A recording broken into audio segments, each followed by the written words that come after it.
हस्तिनापुर नाम का एक छोटा सा गांव था। गांव के चारों तरफ हरे भरे खेत थे।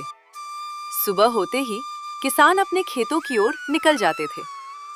उसी गांव में अर्जुन और उसकी पत्नी सीता रहते थे। दोनों बहुत गरीब थे। उनका छोटा सा कच्चा घर था, जिसकी छत बरसात में टपकती थी।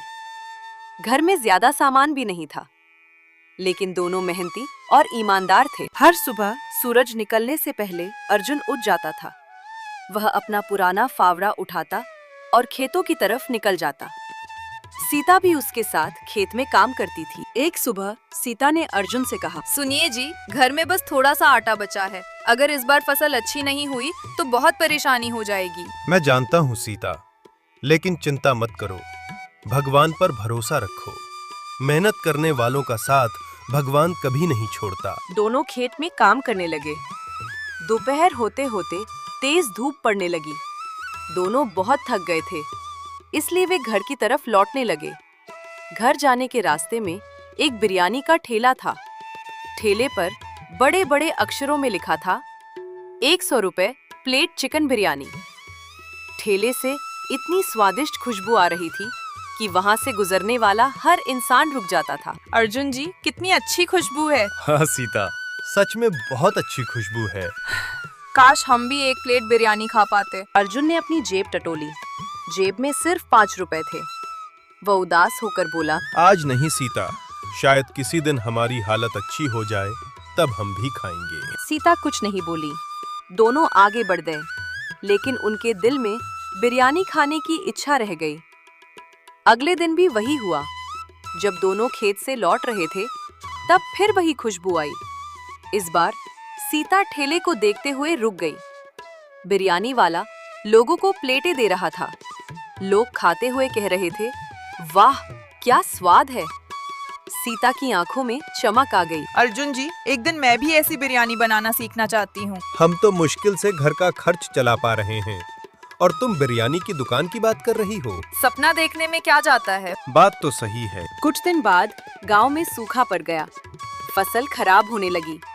अर्जुन और सीता की परेशानी बढ़ गई। एक दिन दोनों खेत से लौट रहे थे। वे बहुत थके हुए थे। धूप इतनी तेज थी कि चलना मुश्किल हो रहा था। रास्ते में एक बड़ा बरगद का पेड़ था। दोनों उसकी छाया में बैठ गए। सीता की आंखों में आंसू आ गए। भगवान हमारे साथ ऐसा क्यों कर रहे हैं? हम मेहनत भी करते हैं और किसी का बुरा भी नहीं सोचते। अर्जुन चुप रहा। उसके पास कोई जवाब नहीं था। तभी वहां से एक बूढ़े दादाजी गुजर रहे थे।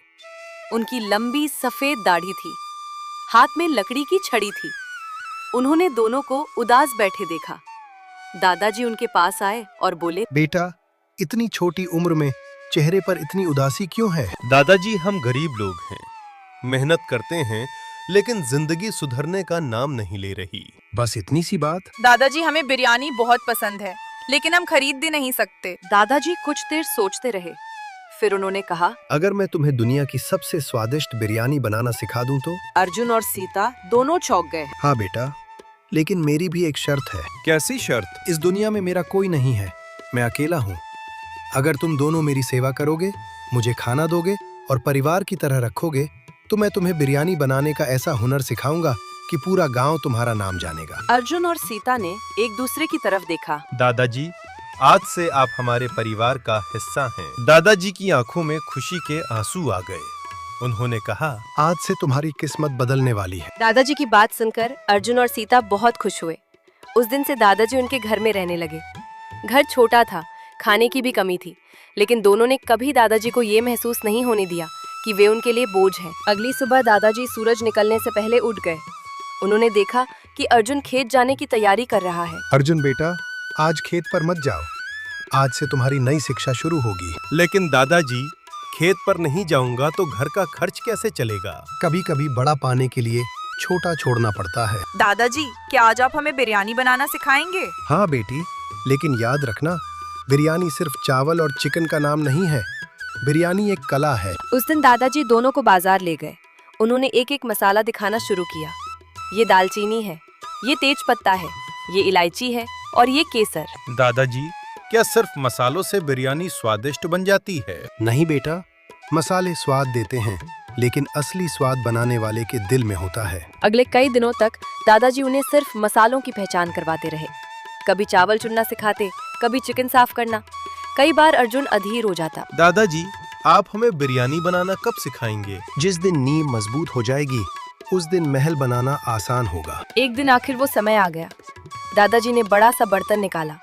सीता उत्साहित होकर बोली, आज तो बिरयानी बनेगी। हाँ बेटी, आज पहली परीक्षा है। सीता और अर्जुन ने दादाजी के बताए अनुसार सब कुछ किया। लेकिन जब बिरयानी तैयार हुई और दादाजी ने चखी तो उनका चेहरा गंभीर हो गया। अर्जुन घबरा गया। क्या हुआ दादाजी? चावल अच्छे हैं, मसाले भी अच्छे हैं, लेकिन इसमें आत्मा नहीं है। सीता समझ नहीं पाई। आत्मा? हाँ बेटी, खाना बनाते समय मन शांत होना चाहिए। गुस्सा, डर और चिंता स्वाद खराब कर देते हैं। अगले दिन फिर कोशिश हुई, फिर अगले दिन, फिर अगले दिन। धीरे धीरे दोनों सीखने लगे। अब बिरयानी की खुशबू पूरे मोहल्ले में फैलने लगी। पड़ोसी भी पूछने लगे, अरे सीता, आज क्या बना रही हो? इतनी अच्छी खुशबू कहाँ से आ रही है? सीता मुस्कुरा देती। 1 महीने बाद दादाजी ने दोनों को बुलाया। अब तुम दोनों तैयार हो। मतलब अब हम दुकान खोल सकते हैं? हाँ बेटा। लेकिन समस्या थी पैसे की। दुकान खोलने के लिए भी पैसे चाहिए थे। अर्जुन उदास हो गया। दादाजी, हमारे पास तो कुछ भी नहीं है। दादाजी अपने कमरे में गए। वहां से एक पुरानी लोहे की डिब्बी लेकर आए। उसमें कुछ पैसे रखे थे।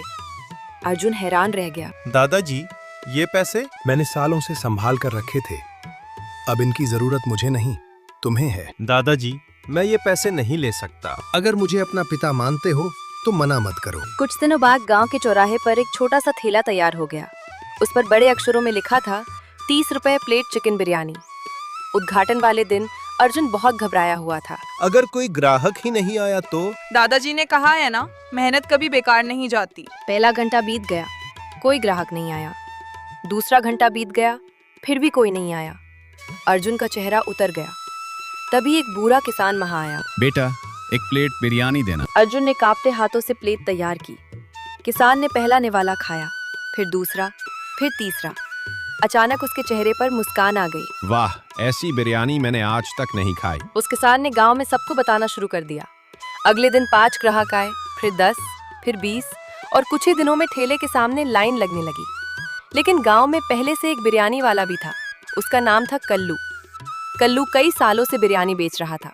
जब उसने अर्जुन के ठेले के सामने भीड़ देखी तो उसका चेहरा गुस्से से लाल हो गया। ये गरीब किसान मेरा धंधा बर्बाद कर देगा। लेकिन मालिक, उसकी बिरयानी सच में बहुत स्वादिष्ट है। चुप रहो। उस रात कल्लू सो नहीं पाया। वो बस एक ही बात सोचता रहा, आखिर ये 30 रुपए में इतनी अच्छी बिरयानी कैसे बेच सकता है। अगली सुबह कल्लू ने एक चाल चली। वो गांव वालों के बीच जाकर बोला, तुम लोग समझदार बनो। 30 रुपए में अच्छी बिरयानी बन ही नहीं सकती। कल्लू अर्जुन और सीता की बढ़ती हुई लोकप्रियता देखकर बहुत जलने लगा। एक दिन वह गांव के चौपाल में बैठा था।